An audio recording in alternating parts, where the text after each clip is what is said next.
Hello，各位朋友，如果你正在经历人生的低潮期，那就请你把这一部影片一定要看完，或转发给有需要的朋友。想怎么改变现况？想逆天改命吗？当然可以。那最好的方式就是先勇敢面对。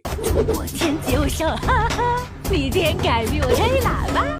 有朋友写 email 给我的，也有在其他平台上面留言的，说贫穷是不是真的会遗传的？还有感情出了问题的，想企业转型的，想逆天改命的。我们今天就用聊天的方式来回应朋友们的留言，跟朋友分享一些真实的故事跟我个人的经历。我们先来回应感情上面的问题。虽然感情只是人生的一个课题，说起来是个人的事，不足为提，但感情这一件事对有一些人来说是非常重要的，因为这是人生必经的过程。但是有一些人在这个时候就是跨不过去，如果在情绪上跟心态上没有处理好的话，在无形当中可能会影响你的工作跟你的生活，甚至你人生的未来。可能在未来人生旅途上会出现很多的影响跟偏见，甚至出现一些不该出现的问题，对于自己的亲人跟社会也会造成一些无形的负担。我本身也是走过很多的人生低潮期，不管是在感情上、金钱上、事业上，都经过不少次的人生低谷期。我也曾经少年得志，也曾经败得一塌糊涂。我们就来分享两件真人真事的故事，但是可能要分成上下两集来分享，不然这故事太长，因为故事实在太精彩，也太意外。希望分享这两件故事能给你在思想上有一些启发，希望能够给你勇气，勇敢的跨过去，勇敢的走出去。我有一位男性的医师朋友，他长得非常的娃娃脸，在他的专业领域上医术非常的高明，自己也开业了一家中型的医疗诊所。这位医师朋友我们就简称他为娃娃脸。有一天，这位娃娃脸朋友下班的时候去健身房，就认识了一位身材很好、长得也漂亮的女生。这位女性朋友的职业也是从事医疗相关行业，因为有一些医疗器材她的诊所也要用，这两位就这么顺理成章的聊起来了。大约交往了2年多的时间吧。在交往的过程当中，这位娃娃脸的朋友还拿了90万去帮他女朋友还掉银行的信用贷款。每逢特定的假日就是买礼物。我还记得那年台湾的风雨特别多，他的女朋友也要经常的出差。这位娃娃脸朋友还买了一台 Mini Cooper 给他的女朋友开，他自己则是开了一台他爸爸给他的老丰田。其实在这两位的交往过程当中，在我们这些当朋友的眼里都觉得怪怪的，但是我们这些当朋友的又不能太过多话。有一次他的女朋友就跟他说，太久没有陪家人了，要回老家去1个星期左右，陪陪家人，带家人出去走一走，可能会比较少看电话。这听起来很正常嘛，对不对？他的女朋友回来之后一如往常一样的上下班跑业务。经过一段时间，娃娃脸的女朋友又告诉他，跟他亲妹妹有事，需要回老家一趟，大约10天左右，一样会比较忙，比较少看电话，听起来也很正常。结果回来之后，他的女朋友就跟他说，我们分手吧。这分手的理由让我这位娃娃脸的朋友听起来实在是晴天霹雳。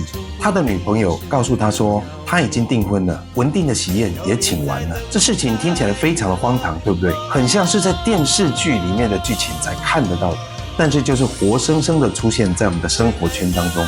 以这位娃娃脸朋友的性格，我觉得应该也没有什么反抗能力，只能默默的接受，默默的离开。这故事的过程我们是怎么知道的？因为我这位娃娃脸的朋友，他是从来不会迟到的。记得那一天的场景真的很像在拍电影，天空下着雨，马路上还有积水。我早上接到了他诊所 PA 打来的电话，说某某医生9点半的诊，到现在还没有看到人。打了他很多的电话都没人接，知道他住处的同事都在值班，没有办法离开，只能打电话来问我们这几位比较常聚餐的朋友，看知不知道他在哪里。挂完电话之后大约3分钟，我突然回神，惊觉状况应该不妙。我拿起钥匙跳上车，油门一轰，直接往他的住处冲过去。电话也不用打了，因为他诊所打电话给他，他没接，那我打也没有用。到了他家，我们共同的另外一位朋友已经先到了，已经打电话叫锁匠过来开门了。当然警察也飞速的到达，切记有什么事情要先报警，要通报。接下来的过程就不便多说了，只能说我这位娃娃脸的朋友做法非常的不对。我们坐救护车送娃娃脸去医院，还好还来得及，不算严重。我们把事情处理完之后，我跟另外一位朋友，只要有空的时间，就陪着这位娃娃脸朋友坐在便利超商前面喝啤酒，喝了大约1个星期的时间。记得当时我白天还要上班，每天要上广播电台广播2个小时，每天晚上还要到酒吧去唱歌。经过1个星期左右，我跟另外一位朋友实在快扛不住了，快挂掉了。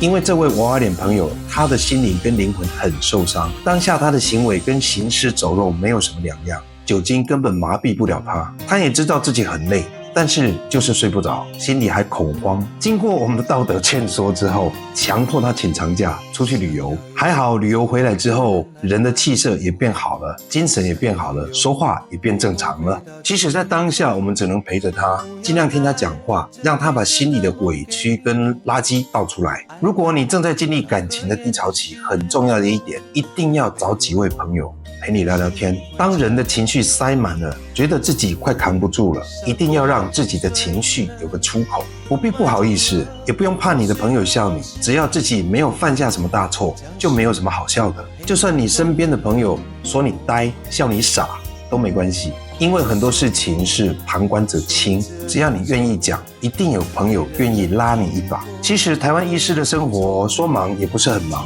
但是能休息的时间就是零零碎碎的片段，值班表就是排紧紧的在那里，身边的人要掌控他的生活作息是非常容易的。台湾的医师从读医学系到医学院所，再去实习个几年，再到大医院去上班，到自己能够开业，差不多都已经30多岁了。但是这30多年里，除了用心在自己的专业领域上，应该是没有什么社会经验，所以很单纯，他根本就搞不清楚他的女朋友在搞什么鬼，就这么一厢情愿的付出。在这个复杂的社会里，并不是每个人都值得拥有你的善良跟你的温良恭俭让。更重要的是，爱情绝对不是建立在金钱跟物质上面。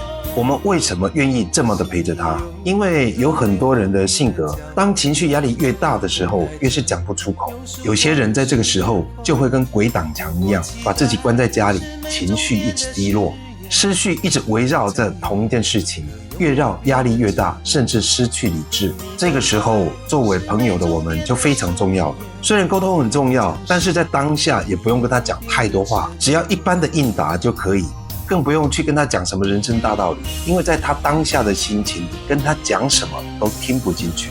最主要的是能够跟他共情，只要陪着他，尽量听他讲话，理解他的感受，必要的时候尽量站在他的立场，帮他补上几句正能量的话就可以。如果发现他有什么过激的想法或行为，一定要想办法制止他，导正他。当他把心里的情绪跟垃圾倒出来之后，再跟他沟通的效果会比较好一点。